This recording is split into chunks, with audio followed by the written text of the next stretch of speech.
মামুন ভাইয়ের কাছে একটা প্রত্যাশা যে আগামী দিনে নারায়ণগঞ্জ বিএনপি একটি ব্যানারের মাধ্যমে আমরা নারায়ণগঞ্জ জেলা বিএনপি পরিচালিত হবে, সেই প্রত্যাশাই মামুন ভাইয়ের কাছে আজকের এই দিনে রাখতে চাই। পাশাপাশি মামুন ভাইয়ের কাছে আরেকটা আহ্বান জানাতে চাই, আজকে সারা জেলাব্যাপী বিভিন্ন জায়গায় দেখা যায় আমাদের দেশনেত্রী বেগম খালেদা জিয়া, আমাদের ভারপ্রাপ্ত চেয়ারপারসন তারেক রহমানের এবং আমাদের নেতা যার আদর্শে আমরা রাজনীতি করি শহীদ প্রেসিডেন্ট জিয়াউর রহমানের ছবি টাঙিয়ে অফিস নিয়ে বসেছে এবং এতে আমাদের বিএনপি বিভিন্নভাবে হ্যারাসমেন্টের শিকার হচ্ছে। আমি মামুন ভাইয়ের কাছে আহ্বান রাখতে চাই, সর্বপ্রথমে মামুন ভাই আপনি এই বিষয়টা লক্ষ্য করবেন যাতে কোনো ভুইফোর সংগঠন কিংবা বিএনপি রাজনীতির সাথে জড়িত না এই ধরনের কোনো লোক যদি আমাদের নেতৃবৃন্দর ছবি টানিয়ে অফিস নিয়ে বসে, ওটার দায়ভার তাদের কৃতকর্মের দায়ভার আমাদের দলের উপরে পড়তায়। আপনি যেভাবেই হোক প্রশাসনের সহযোগিতা এবং কেন্দ্রীয় নেতৃবৃন্দের সহযোগিতা নিয়ে এই সব ক্লাবগুলো যেগুলি আমাদের বিএনপির ক্লাব নামে পরিচয় দেয়, এইসব ক্লাবগুলি অত্যন্ত দ্রুত সময়ের মধ্যে এগুলি বন্ধ করে দিতে হবে।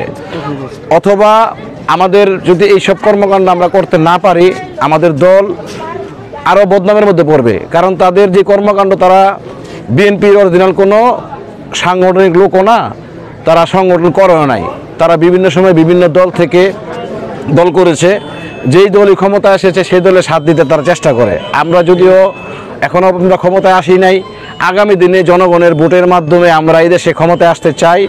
সেই জন্য আমাদের বিএনপির যারা নেতৃবৃন্দ যারা আছে সকলকে ঐক্যবদ্ধভাবে হিসাবে কাজ করতে হবে এবং এই সব বিষয়গুলো খুব তীক্ষ্ণ দৃষ্টি দিয়ে দেখতে হবে।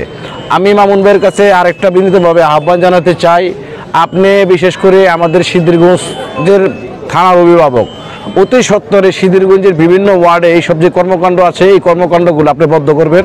কেন্দ্রীয় নেতৃবৃন্দের সাথে আলাপ করে আপনি এগুলো বন্ধ করার দ্রুত ব্যবস্থা নেবেন এবং আপনারা যেহেতু দায়িত্ব পেয়েছেন আপনারা বসে আগামী দিনের যে সাংগঠনিক যে কাজ, সেই কাজে আমরা অংশগ্রহণ যাতে করতে পারি সেই ধরনের সুযোগ আমাদেরকে যদি তৈরি করে দেন, আগামী দিনে আপনার সাথে থেকে আমরা এই সংগঠনকে আরও গতিশীল করতে চাই।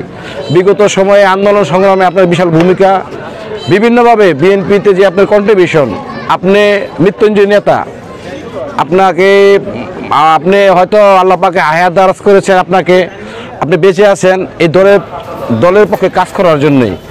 আজকে আপনি একটি ভালো দায়িত্ব পেয়েছেন, আপনার উপর আস্থা রেখেছে দল, যাতে এই দলীয় আস্থা নেতৃবৃন্দ আপনার উপরে রেখেছে সেটা যাতে আপনি আগামী দিনে আরও সুন্দর মতন পরিচালনা করতে পারেন সেই প্রত্যাশা রাখতে চাই এবং আশা রাখতে চাই। আপনি যে সংগঠক, সেই সংগঠক নারায়ণগঞ্জ জেলাব্যাপী বিএনপিকে একটি দুর্বার সংগঠন হিসাবে তৈরি করবেন এবং আগামী দিনে নারায়ণগঞ্জের 5টি আসন এই বিএনপিকে উপহার দেওয়ার জন্য উল্লেখযোগ্য ভূমিকা আপনি পালন করবেন, সেই প্রত্যাশাই করছি।